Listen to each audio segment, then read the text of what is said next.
Hey guys, this is David. Glad you found my channel and decided to watch my video today. Today we're going to be going over a $1,250 pre-built system. We're going to go in the PC part picker and we're going to pick the same exact parts and we're going to see which one's best bang for the buck. Is it the pre-built or to build your own? I'll be right back. Thanks for watching. Hey guys, this is David. I'm back again. Today we're going to be looking at a pre-built system of $1,250. Right there you go. And we're going to go into PC part picker just like we have in the last two videos, and we're going to get the parts that are the same or equal to, and we're going to see which one the best bang for the buck is and what kind of money you can save by building your own PC. Let's get going. Just a little information on this one though. It's actually going to start getting into the gaming side of things. It's actually this here one for $1,250. With the way the pre-built set up, it would be good for 1080p gaming on high, maybe even on some games very high settings. So let's get going with it. Alright, to start out things with, we got the Intel Core i7 67000K. That's the new Skylark processor. And this one here is actually overclockable, which I think that's why it don't come with a factory heatsink to it. It does have onboard graphics, but we ain't going to deal with the onboard graphics. Like I said, this one is a gaming PC. It's good for 1080p gaming.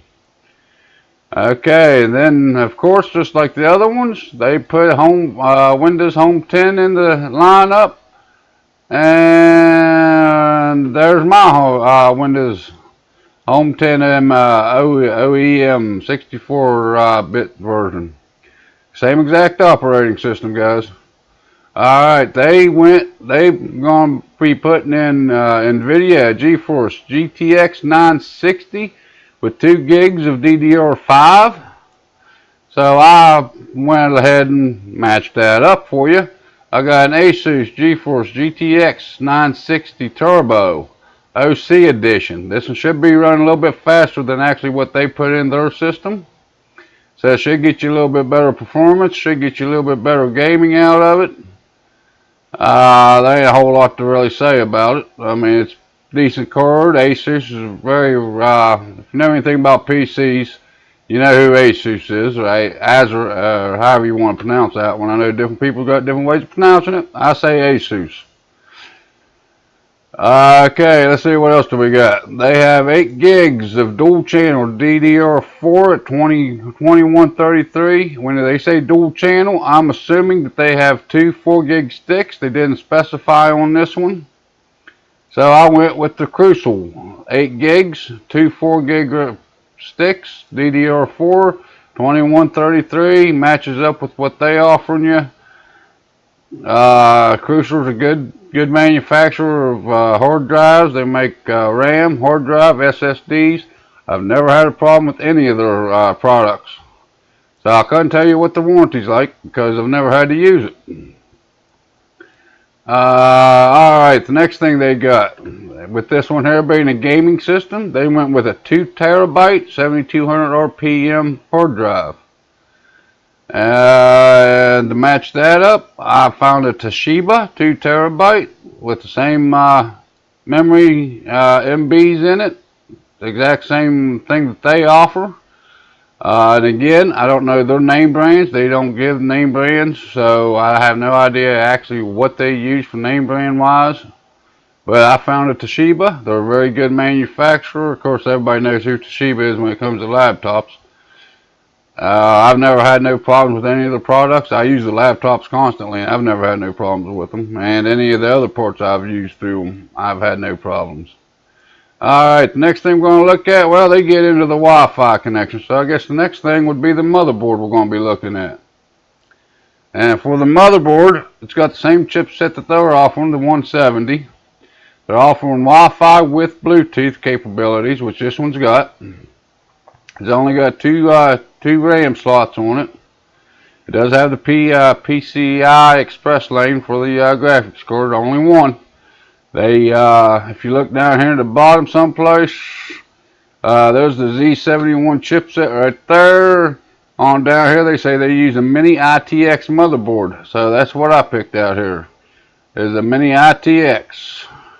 What does it say? There's the Intel H170 chipset. There are some places on this page that says it's a mini ITX board. And let's see if it says it up here. Yeah, right there. Mini ITX. So it'd be the same exact thing as what the pre-built system is offering you. It's got pretty well the same inputs and outputs. Like I say, they both got the Wi-Fi. They both got the Bluetooth built into the motherboard this time. And last time I couldn't get the Wi-Fi or the Bluetooth built into the motherboard, so I had to buy separate little dongles to make that possible, but we did make it happen and still stayed under budget. Excuse me. The warranty, we'll get into that at the end. You know, two DDR4 RAM slots, front ports, the back ports. The chassis, what the chassis offers, which, okay, I guess we'll talk about the chassis. The chassis on this one here, they have went with a little bit smaller form factor. So to stay competitive with it, I went with a little bit smaller form factor. It has great reviews on this one. As you can see, it's 5 eggs out of 115 reviews. Sounds pretty good, sounds pretty solid. The size of it compared to their sizes are about as close as I could get. Theirs is a little bit taller, a little bit narrower than what mine is. Well, actually, it looks like mine's a little bit taller too. Their height in the front is 13.5. I got 15.16. Their rear height, it must go down in the back end of it, is 12.5 inches. Mine's is 15.6 all the way back. The width of theirs is 3.74. The width of mine is 8.27. The depth of theirs is 12.52. And the depth of mine is 14.72. So mine is a little bit bigger case. But like I say, it's got real good reviews on it. And just like the first system, I don't think them few inches is going to hurt you a whole lot. Unless you're looking to be moving it around a lot or something. I don't see whether them few inches each way is going to bother you a whole lot. Alright, so that there was the case. The motherboard, these CPUs, these overclockable CPUs do not come with a stock heatsink. So I got a tried and true.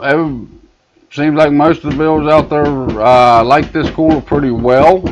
It's the Cooler Master Hevo 212 CPU cooler that does fit in the case, and it will keep your CPU fairly cool. And that's probably equivalent or close to what they're going to offer you with their system. I have a feeling they're going to have something like a stand-up cooler like this as well. You can add a little bit more money, get you something a little bit fancier, something looks a little bit better. But the case I picked out don't have a side window, so that's why I wasn't worried about having the white graphics card and then this and then the RAM without the heat sinks, because they ain't going to have a side window on the case. So once you put it together, unless you get back in there to work on it, you really ain't going to be looking at the internals anyways.